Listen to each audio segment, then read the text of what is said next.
Why do we speak so many different languages? Is this incredible diversity a blessing or is it a curse? For thousands of years, we've been searching for a reason behind the endless ways we have to say hello, goodbye, and I love you.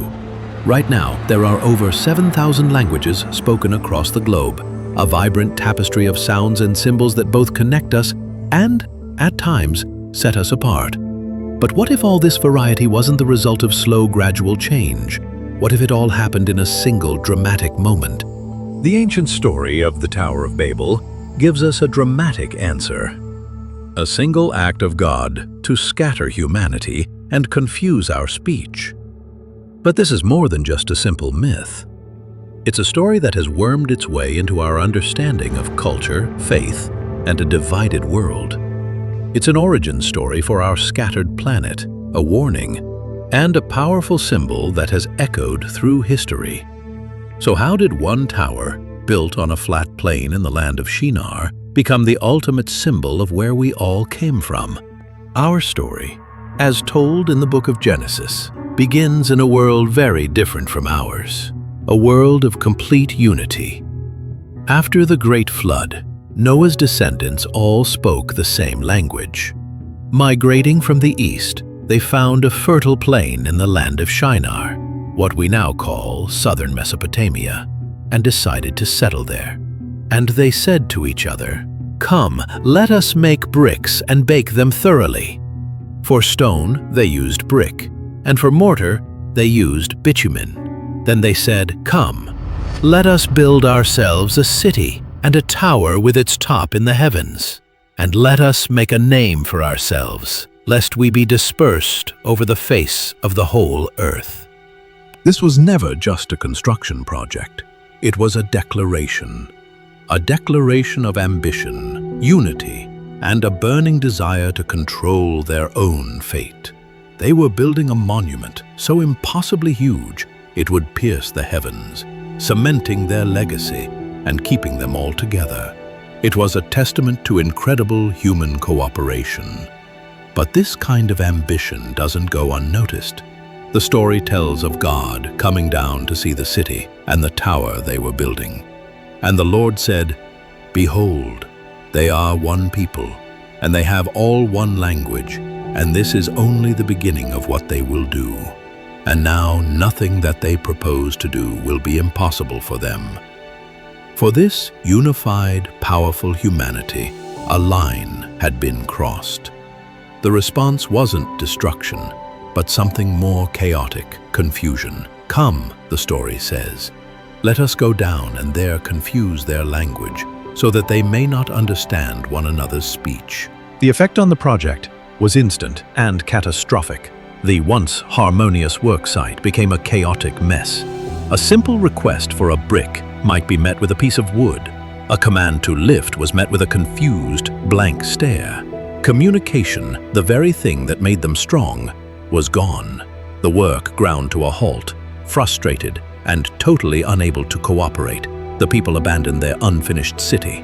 They scattered across the face of the earth, taking their new, fractured languages with them. And so the city was called Babel, from a Hebrew verb that means to confuse, because it was there that the Lord confused the language of the whole world. This ancient tale gives a divine explanation for our world of countless languages. It's a powerful story that has fascinated people for centuries. But is it just a myth, a simple tale to explain a complicated world? Or is there a deeper historical and linguistic truth here? How has this one story shaped our world? And what does modern science have to say about where our languages really came from? To really get the world the Babel story came from, you have to picture the dusty plains of ancient Mesopotamia.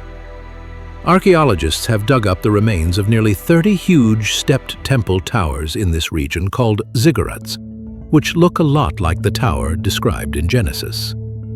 These were central to life in ancient Sumerian, Babylonian, and Assyrian cities. The most famous of them, and the one most often linked to the Tower of Babel, is the Etemenanki in the city of Babylon. Its name means the temple of the foundation of heaven and earth. We even have inscriptions from the famous Babylonian king Nebuchadnezzar II, where he talks about repairing and finishing this very tower, which a previous king had left incomplete. The parallels are hard to ignore. A giant, unfinished tower in Babylon, later restored. These ziggurats were seen as man-made mountains, a sacred staircase between earth and the home of the gods. It's easy to see how these real buildings could have inspired a story about a tower trying to reach the heavens. And then there's the figure of Nimrod. The Bible doesn't actually say he built the tower, but later Jewish and Christian traditions almost all point the finger at him. He's described in Genesis as a mighty hunter before the Lord and the founder of the kingdom in Shinar, which included Babel. His very name became a synonym for rebellion. The first-century historian Josephus describes him as an arrogant tyrant who pushed for the tower's construction as an act of defiance, a fortress so high that no future flood could ever touch it. Whether he was a real king or just a symbol of human pride, Nimrod adds a face to the story, turning it from a collective failure into a tale of a leader's hubris. The Babel story offers a simple dramatic origin for all our different languages. But what does the science of linguistics have to say? For centuries, people just assumed there was a single original human language, sometimes called the Adamic language. Scholars would argue over whether it was Hebrew, or maybe Syriac, or some other ancient tongue. The Babel event was seen as the moment this one perfect language was shattered into 70 or 72 new ones. Modern linguistics, though, tells a very different story. It sees language changing slowly over enormous stretches of time, not in one sudden cataclysm. Linguists map out the history of languages by grouping them into families, like branches on a giant tree.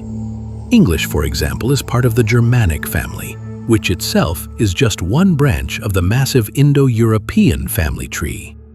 By comparing things like grammar, sounds, and vocabulary, linguists can even reconstruct proto-languages, the ancient, lost ancestors from which these families grew. This scientific view seems to fly right in the face of the biblical story.